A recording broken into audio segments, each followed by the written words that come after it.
Hello and welcome to The Point World Affairs. I'm Cha Sang-mi.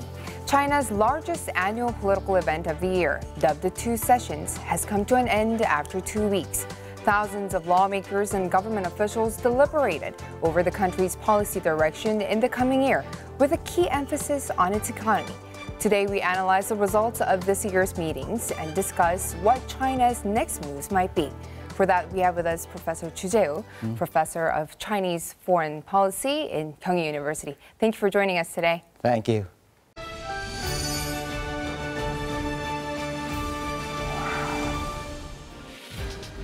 Every year in March, China holds its largest political event of the year, nicknamed the Two Sessions, as both the National People's Congress and the Chinese People's Political Consultative Conference, an advisory body, meet for a 2-week-long meeting.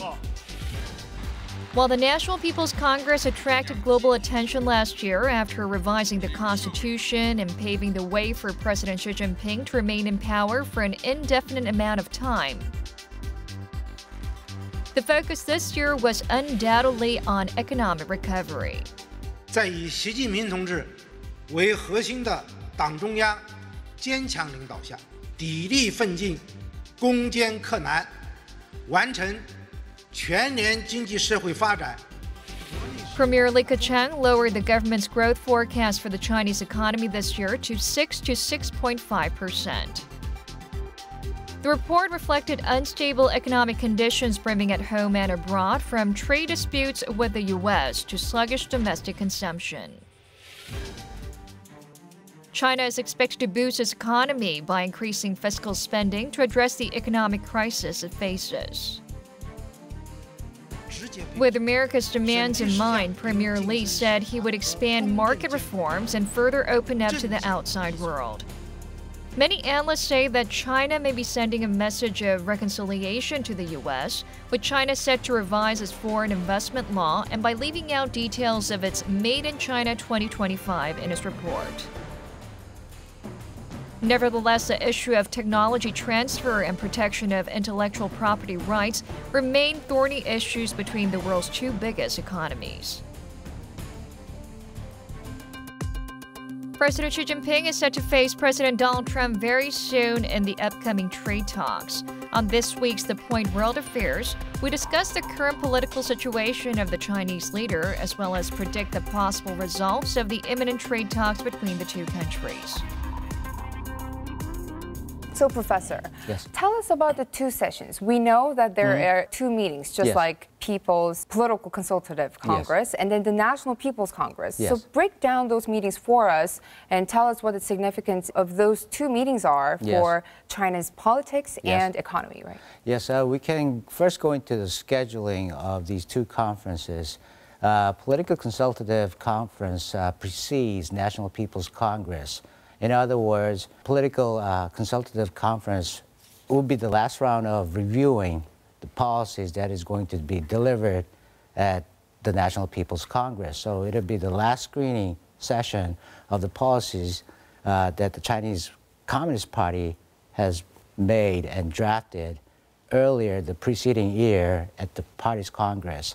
And based on their final review and outcomes of the decisions, then that will be delivered to National People's Congress for the one last review and the passing before it goes into either policy or laws. So you have been following China for a Yes. long time now. Yes. But have you found something noticeable, something that stood out from this year's Two Sessions? It's an annual meeting. Yes. Was there something very special about it? That's right. Okay. If you look at the keywords and the policy emphasis over the decade, you wouldn't find too much difference. The carryovers from the last term of Hu Jintao, and then going into Xi Jinping's first term, and now he's in second year of his second term. Over the span of the 10 years, you don't find too much differences. However, this year, it seems like we can read in between the lines that Chinese Communist Party thinks that there's a lot of uncertainties laid ahead this year, because we can detect these signals from three numbers that they gave out at this session. One is GDP growth rate. They haven't set the exact definite number yet. Instead, that they forecasted it to be in the range of 6.0 to 6.5%, whereas previous 2 years, going back to 2 years ago, they set it out at 6.5%. They were sure, but they overachieved, luckily. And then last year, they set it out at 6.5 again, but they underachieved, 6.2%. I guess we can attribute that to U.S. and China trade conflict. And also, government deficit. They have been trying to reduce the government deficit rate on an annual basis, but this year, they somehow tend to raise it by 0.2%, which means that they think the government should be spending more because of uncertainties on the economic front. That also is telling about, Chinese government's uncomfortableness with the uncertainties that lay ahead. And the one last thing is, I think there's a sense of insecurity growing because they also raise the defense budget by 0.5%. They have been trying to reduce it because they are under great scrutiny from the international society, but this year they raised it to 7.8%. So all these indicators are telling that, Chinese Communist Party and the government doesn't feel too comfortable with the prospect of uncertainties lying ahead. Right. The first point that you mentioned, yes. The growth rate. Tell us more about it. What is the significance of this? Does this mean that China is accepting that the economy is growing slower? Pretty sharp there. You're not letting me off the hook. Yes, the margin of error is pretty big, right? So 0.5%, I guess, in a simple way, we can interpret it as Chinese government estimation of the damage that they're going to suffer from the conflict with the United States over trade issues. Because last year they also predicted that damage of trade conflict is going to lower the GDP growth rate by 0.3%. Obviously, it became real. And this year they're expecting, if nothing is going to be compromised with the United States and if the trade conflict is going to go on throughout the year, they feel that, the damage could be 0.5% on their GDP growth rate. So I think that's why they're leaving the margin of error of the GDP growth rate within the range of 0.5%. I see. When we look at the political system, yes. though, of China, yes. it seems like the country has multi-party system. Yes. But in fact, in yes. reality, we yes. know that it is run by just a communist party. Some yes. analysts are saying that the government is actually using these 2 sessions yes. to actually promote the system of democracy. Yes. And some outside people yes. are saying that yes. that's not really working. So how do you see that? Well, we can look at it from 2 different perspectives, just like you pointed out. But I guess we can say, these other parties that are, constitutionally guaranteed of their rights and participation in the Congress are more active during the political consultative Congress instead of National People's Congress. So in that way, why they're more active in the political consultative conference is because I guess that's why foreign observers would like to define National People's Congress or label it as a rubber stamp. Because once everything is decided by the Chinese Communist Party, then all they have to do is they cannot really, complain or go against the decisions of Chinese Communist Party. So in that sense, that's why they're labeled as rubber stamp. But however, in recent times, National People's Congress has been really outspoken too, especially when it comes to election of leaders. Although their vote against the potential leaders has not really changed the candidacy. But however, there was a certain group of people have expressed that their disapproval or dissatisfaction with the candidates. So in a way, that kind of shows that there's a little slight, very marginal progress towards so-called democracy. I see. So to glean more information about the meetings, we connect to an expert in Hong Kong. Joining us now is Professor David Law, Sir Y.K. Pao Chair in Public Law at the University of Hong Kong. Welcome, Professor. Thank you for having me back. What do you think is the most noticeable aspect of the Chinese government's policy direction that has been revealed through the 2 sessions this year? Well, so it will take some time to digest the reports of the Supreme People's Congress and Supreme People's Court, and the National People's Congress. But generally, one should not expect radical changes from these two sessions, the so-called 양회. These are, for the most part, carefully scripted events. There will be some criticisms, but usually mild criticisms and mild suggestions of a nature that are relatively uncontroversial. So, for example, you may hear lawyers say things like, confessions on television should not be admissible as evidence in court, or people who are detained should be held by the Ministry of Justice rather than the Public Security Bureau. I mean, these are criticisms, but they're quite mild criticisms. So I think consistent with Xi Jinping's emphasis on everyday quality of life issues for most Chinese, and combining that with this sort of international ferocity and ideological ferocity, but his emphasis at the same time on goods and services and quality of life for average Chinese, I think we can expect at least some more talk of perhaps judicial reform and governance in accordance with law. This is something the Chinese government has been talking about for a few years, so it's never entirely clear what they mean. But as a practical matter, this probably won't mean more power from the courts. It probably means instead emphasis on timely and efficient resolution of everyday lawsuits between everyday Chinese. So basically treating the courts as a kind of a public service or public utility, and making sure that these things are delivered more efficiently to average Chinese. Some analysts are saying that the level of authority and power President Xi holds now, compared to the last time he held the two sessions, is very different. Do you think that the Chinese people hold him accountable for the economic crisis within China right now?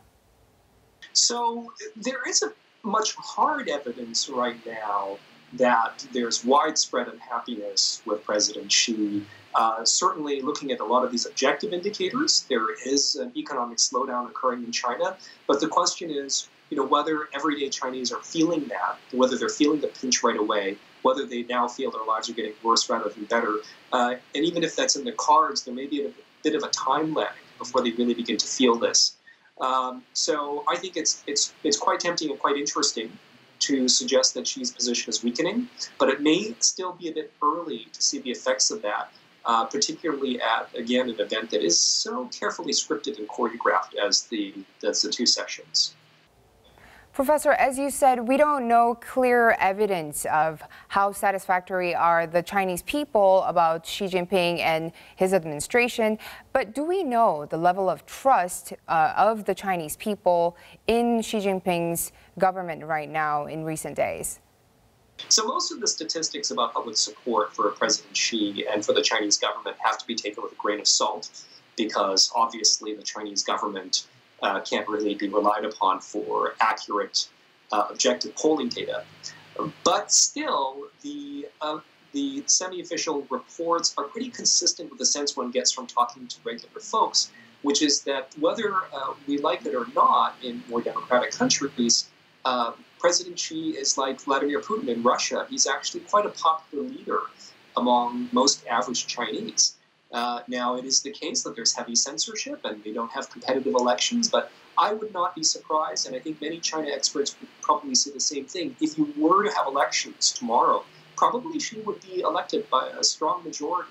And there are many reasons for that, some good, some bad. But again, I think that the average Chinese are a lot like average Americans or average Koreans. They may not be paying close attention to exactly what's happening in the government. They may not be paying close attention to the economic indicators. What they feel is whether their lives are getting better year on year. And for the time being, that still seems to be the case for President Xi and the Chinese Communist Party.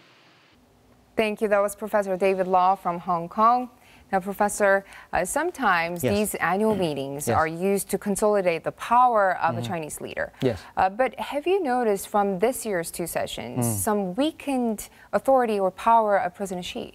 No, not at all, because just like Professor Law just pointed out, I don't think there's any indicator of such these two sessions.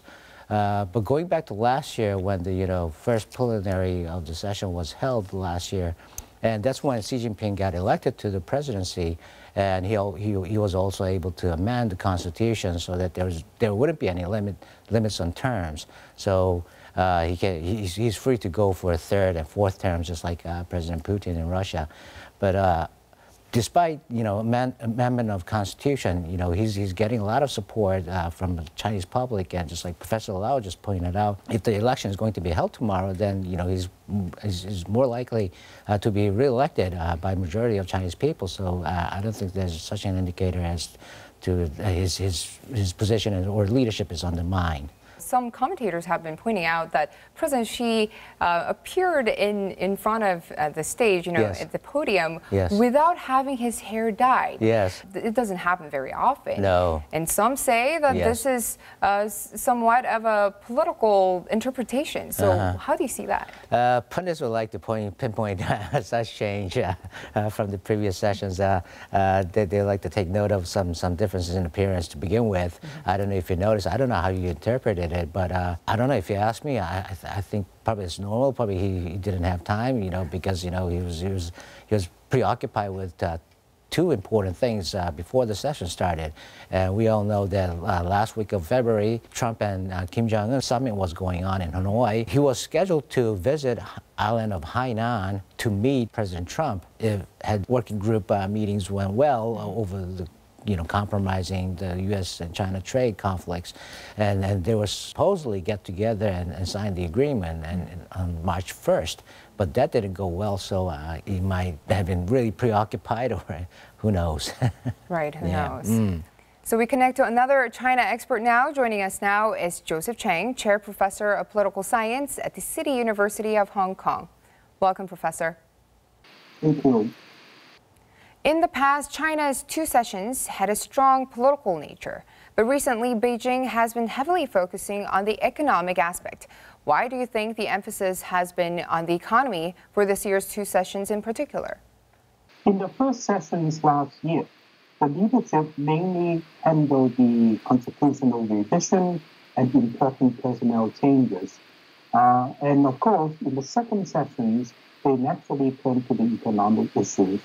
Obviously, the domestic and international communities are looking for answers from the Chinese leadership regarding how it would handle the Sino-American trade war and how it would handle the slow decline in economic growth rates.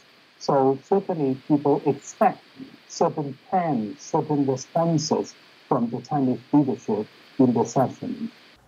Foreign investment law was also discussed during those meetings, and it was to facilitate foreign investment into China. But some say that this is actually China showing a gesture of reconciliation, or some are saying that this is just a mere show. How do you see this? This is definitely not a show or just a gesture. The promises made in the foreign investment law, namely improve access, market access for foreign investors, respect for intellectual property rights, and so on, are pledges made by China many years ago. And the Chinese authorities certainly have to ensure that the pledges made, the promises made, will be implemented to please the United States, but not only the United States. The EU, the European Union, for example, certainly also expect concessions from China without exerting too much pressure. The national law may make many promises, but the actual operation, the actual implementation may encounter various types of difficulties, especially those from the local government. Professor Joseph Chang from the City University of Hong Kong. Now, Professor, it seems like China is sending messages to the U.S. Ahead of its summit with the two leaders, of course. It has been revising the foreign investment law. It has been really buying up more of the agricultural products. So what are these gestures? How do you see it? They're definitely a gesture of willingness. I think Xi Jinping, he would like to send a clear message to Washington through National People's Congress, and it's the biggest stage in domestic politics of China. And through that venue, he can also tell Chinese public that this is what we're going to do, this is what we're convinced to do when it comes to trade issues with the United States. And at the same time, he's also asking for Chinese public's understanding on this particular matter, that they're going to open up the market as the United States would like to see, And here's the blueprint, and please try to understand it. And this is what we're going to try to carry out this year. And I think it's going to be a really great opportunity for Xi Jinping to persuade his people. Right, but according to what we are seeing right now Yes. from actions from China, Yes. it seems like China is really making some concessions. Yes. But then we know that it will be difficult for China to Yes. actually yield some of the intellectual property rights Yes. and especially the technology transfers. So what about these sectors? These are really sensitive issues for both parties. The United States would like to Chinese government to amend the law related to technology transfer. For instance, as of today, the law requires that the R&D for foreign firms should also carry out their R&Ds if they want to invest in China, as well as produce their products there. So they would like to see that go. At the same time, I think Xi Jinping is well aware of the situation, and that's why he's pushing that foreign investment law to be amended. And that's one aspect. And the other aspect is opening up the agricultural market, but also at the same time, we cannot be misled by all these good benign gestures of willingness, because at the same time, during the session, Bank of China president came out and said, okay, there's not going to be devaluation of Chinese yuan, which America has been really pushing hard on, because that's the most feasible way to reduce the trade deficit of the United States against China. So that's what they would like to see. But one of those really sensitive issues that America would like to see being passed at the National People's Congress was basically rejected. So I think Xi Jinping's government is juggling well on some of those thorny issues with the United States. When we look back a little bit, Yes. We have been hearing this trade war, tariff war so many times Yes. over so many months. Yes. And this has been going on for too long. It's beyond a trade war between two superpowers. That's it is right. going beyond to a diplomatic level where some individual companies like Yes. Huawei was also Yes. involved, Huawei CFO, Yes. Meng Wanzhou. But so Yes. do you think Yes. the two countries really Yes. suffer damages from this tariff war? Yes, absolutely. I think all those economic figure numbers, I think they're really telling, and they're really self-evident. I don't think it's a good thing for both parties. America and China have been suffering a lot in terms of economy. We look at the trade deficit of the United States with China. It was record-breaking again, despite all these tariff hikings, and at the same time, China's growth rate was reduced by 0.3%.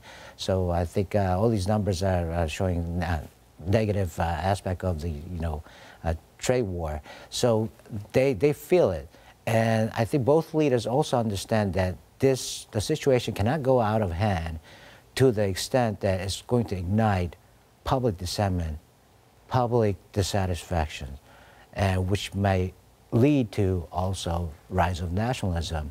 And if that's going to happen, especially in the United States, where American public is gearing towards that mood for presidential election campaign, then it might ignite China bashing.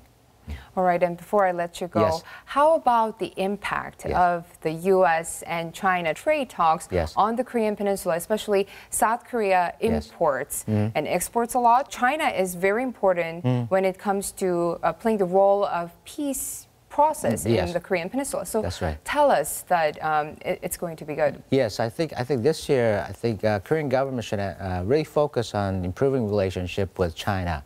As public have already speculated that they expect Xi Jinping's reciprocal visit to South Korea. So we should take that opportunity to our utmost advantage, because, like you pointed out, our intermediary goods are going into China and final products are being shipped to America. And if the trade conflict goes on, that's going to damage our economy. If something happens really bad, just like Huawei, then we might be subject to penalty as such. Yeah. So this year is important in improving relationship with China. Great. Thank you for your insights today, Professor. Thank you.